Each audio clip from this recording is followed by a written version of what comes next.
What's the major difference between liberals and conservatives? For liberals, the answer is easy. Liberals are compassionate and conservatives are mean. I am a liberal, public radio host Garrison Keillor wrote in 2004, and liberalism is the politics of kindness. President Barack Obama agrees.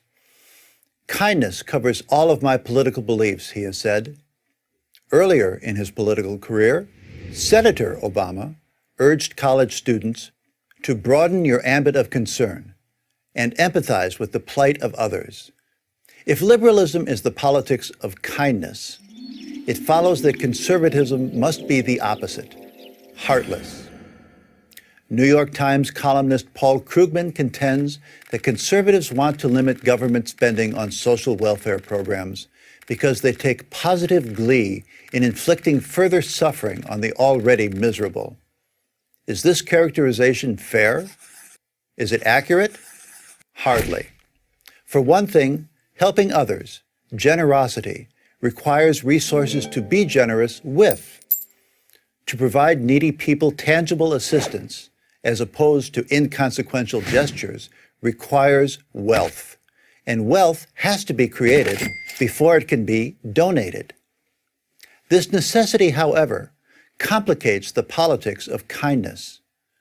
Both economic theory and the historical record of different competing economic systems clearly show that the best way to create wealth is to narrow rather than broaden the ambit of our concern. Adam Smith, the founder of modern economics, wrote in 1776, "It is not from the benevolence of the butcher, the brewer, or the baker that we expect our dinner, but from their regard to their own interest." Our natural desire to care more for our families and friends than for distant strangers is not a moral defect, but an advantage.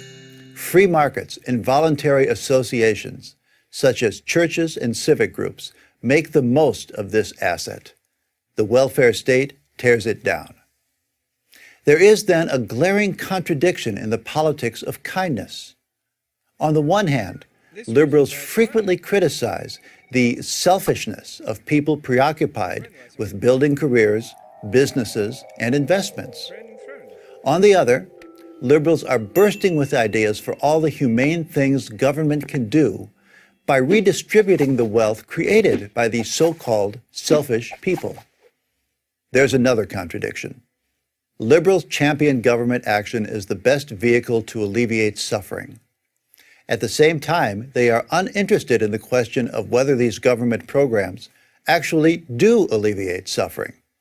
To take just one example, the government's own studies have demonstrated that the federal preschool program, Head Start, does not achieve its goals.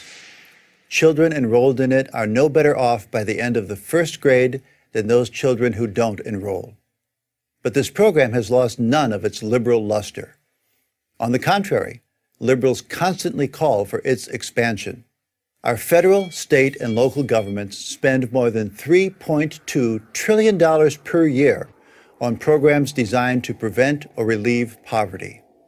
That's more than $10,000 per American. Yet the official poverty rate has fluctuated in the same narrow range, from 11 to 15% of the population for the past 40 years. How can the politics of kindness be so cavalier about whether government efforts to alleviate suffering succeed? The problem is not a deficiency of compassion, but the defective moral logic of compassion itself. The word compassion means, literally, suffering together with another. And there's the problem. The whole point of compassion is for empathizers to feel better when the awareness of another's suffering distresses the observer. But this ultimate purpose does not guarantee that those who are the object of empathy will fare better. So, on top of all of its other problems, our $3 trillion welfare state doesn't work because its liberal architects and defenders don't really care whether it works. The liberal asks, does it feel good? The conservative asks, does it do good? If you really want to help people, it should be pretty obvious which is the more important question. I'm Bill Vogley of the Claremont Institute for Prager University.